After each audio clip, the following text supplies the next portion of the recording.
So I don't know if many of you have heard of someone named David Goggins, excuse me. He's very interesting to say the least. Long story short, he was someone who was really out of shape, overweight. In his own words, he lived a miserable life. He was completely miserable. Would go home after work and just eat his misery away by consuming more food. He was like a pleasure eater. Someone was depressed. Sometimes when people get depressed, they just eat to drown out their depression, and they fall into this cycle of doing it over and over again. Well, David Goggins says that that's who he was. And so he just woke up one day and he decided that he was going to change his life. So And he decided he was going to try out for the Navy SEAL, I believe. And he failed and failed until finally he became a Navy SEAL, and he completely transformed himself. I mean, he had a passion, some fire started burning inside him, and he decided that he was just going to follow that fire wherever it takes him. And then he started to become someone that kept on pushing himself to the edge of his capabilities. He became like an ultra marathon runner, would go and try to do like 1,000 pull-ups. I think he did like 7,000 pull-ups in a very short period of time. I mean, he would say that it'd be like snowing 20 inches outside and everyone would want to be bundled up at home. Well, he's going to go out and take a run. Like pushing the human body to its extreme to see what he can get out of this vehicle that was given to us by Allah subhanahu wa ta'ala. And so I came across this video on the internet that I want to show you. It's actually from David Goggins' Instagram page. And let me just set up the scene. I think it's his wife, maybe, who's in the car. And she's recording David Goggins in the middle of the night doing what she's about to explain to us that he's doing, trying to take his physical body to the limits he can take it. Let's hear what she has to say and what David is doing.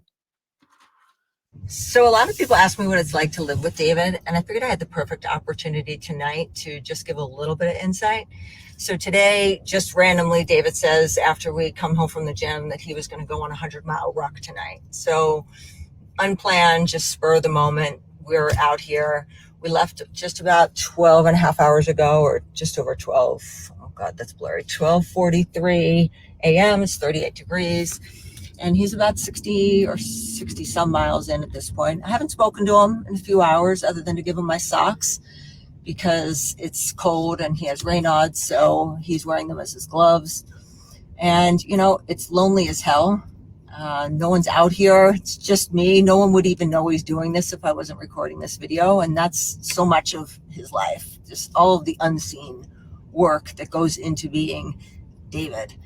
I don't think people can even imagine the discipline and the hours spent alone just grinding. And the other thing people can't imagine is the pain. Could stop there. And so, this was really interesting for me, I think, for a multitude of reasons. Number one, I mean, I'm impressed.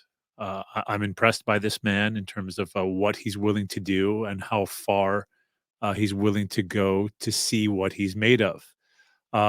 What's impressive about this is that he constantly has goals and he's constantly moving those goals. So he's someone who's trying to see what his human potential is.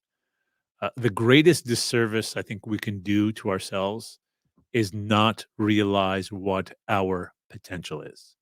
And so when it comes to David or it comes to the fitness world, they're just concentrating, or we are just concentrating on half of that potential. And it's actually the lower half, and that's the physical half. So Dave is out there trying to see where he can take his body. 100-mile ruck. A ruck is where they put this weight on the back. Could be 50 pounds, could be 100 pounds, and he's running as far as he can go. So knowing his personality, if he was able to do that in 15 hours, he's going to try to see probably that same next week if he can do that in less time. He's going to try to constantly push himself. Now, that's impressive. Many of us don't even have goals in life. Many of us are just sort of waking up and we don't even know what we're trying to accomplish. So, hats off to him that he is at least trying to accomplish something, and he's constantly pushing himself to attempt to accomplish that thing. But as believers, we have to look at the whole picture. And the whole picture is not our physical bodies. Our physical bodies are extremely important. So I'm saying this as someone who is into fitness. So when someone hears this, I don't want you to start typing and saying, "Oh my God, are you saying that we shouldn't take care of our bodies?" No, no, take care of your bodies. I go to the gym. I work out with weights.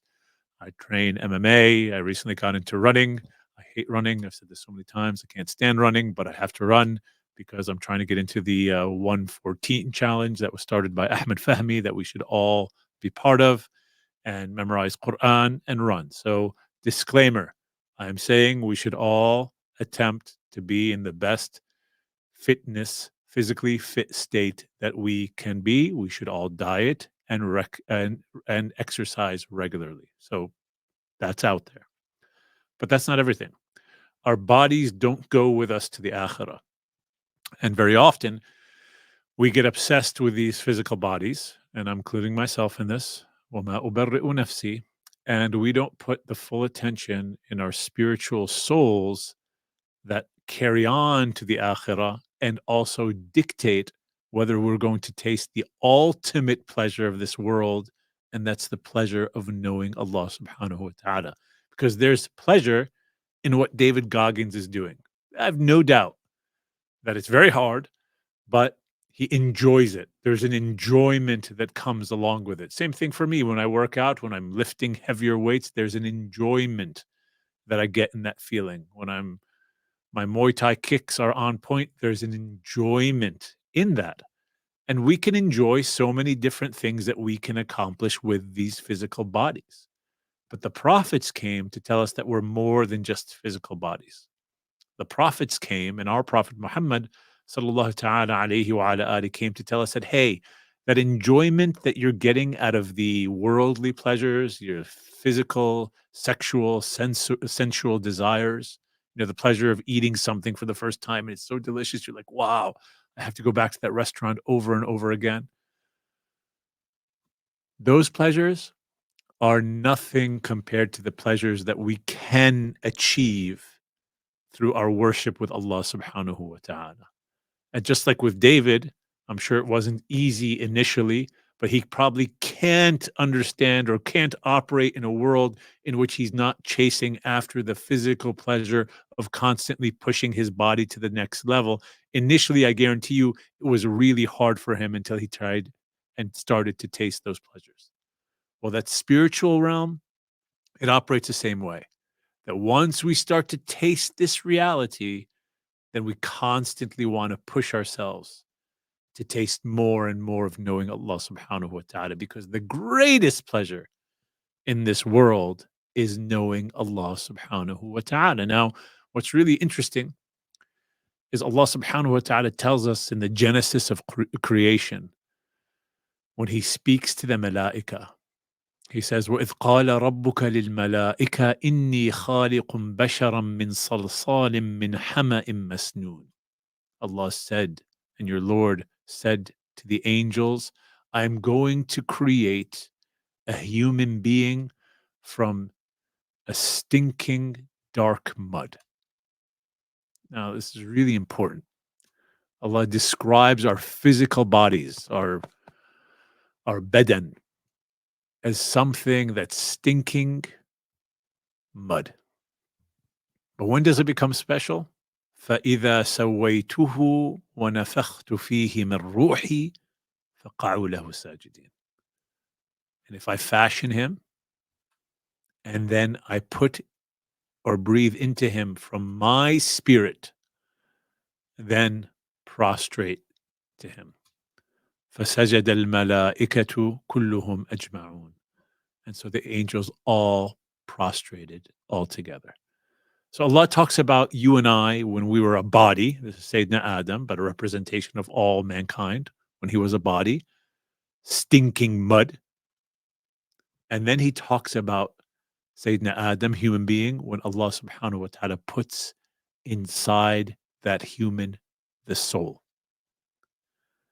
We're stinking mud, but once the soul goes in, now we're no longer stinking mud.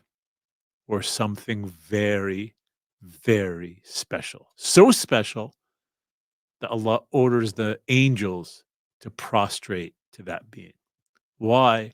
Because Allah subhanahu wa ta'ala put inside us that which leads us to know him, the soul, the human soul, that which is from the affair of Allah subhanahu wa ta'ala. And so the Prophet Muhammad sallallahu ta'ala alayhi wa ala alihi, he comes and he teaches human beings, he teaches you and I the guidance to access the light from that soul, the pleasures from that soul, and how do we do it and what we need to do. And this is a process that's called tazkiyatun nafs, the purification of the human self. So just like David Goggins is out there and he's running and he's taking that pleasure, or you and I are at the gym, or you and I are doing our MMA and we're finding pleasure, well, there's a whole exercise routine for the spirit of the human being.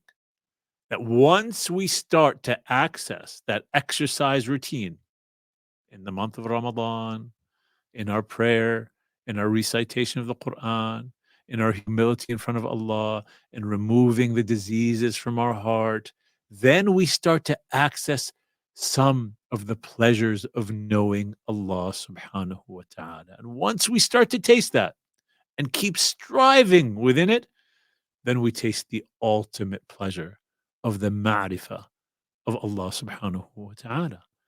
And that's why we would read stories, and we know individuals who spend so much of their time constantly in the remembrance of Allah, constantly in prayer, constantly fasting. Why? Because they want to put hardships upon themselves? No, because they want to utilize these tools to access the world of knowing Allah subhanahu wa ta'ala.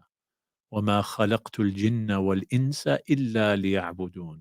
Allah tells us in the Quran, I have not created the jinn and the human being except to worship me. Now, many of the scholars of tafsir, they say that what this really means is to know me. I haven't created the jinn and the ins except that they should know me. But Allah tells us the tool that we have to utilize to know him, which is ibadah, worship. So, when I saw this video of David Goggins, I was impressed.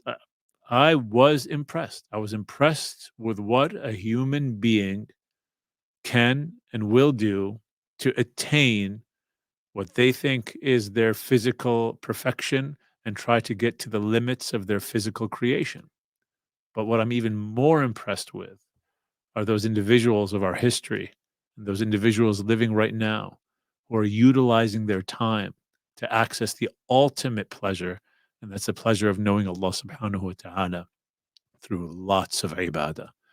So really what this video actually did for me was it made me realize that, wow, I have a lot of potential that I have to attempt to unlock in my path of knowing Allah subhanahu wa ta'ala by doing a lot more ibadah. Because if he's willing to go that far for this physical body that you and I know as we age, man, my back really hurts. Even right now as I'm doing this video, my back is hurting me. Can you imagine the pleasure that we can get and the efforts that we can do for the spirit, which just carries on and has no limits to it, doesn't age in a negative way like the physical body. It only grows with the knowing of Allah. So may Allah subhanahu wa ta'ala open for all of us that path of knowing him, the path of tazkiyatun nafs, the purification of the self, which is the only path that leads us to the knowing of Allah subhanahu wa ta'ala.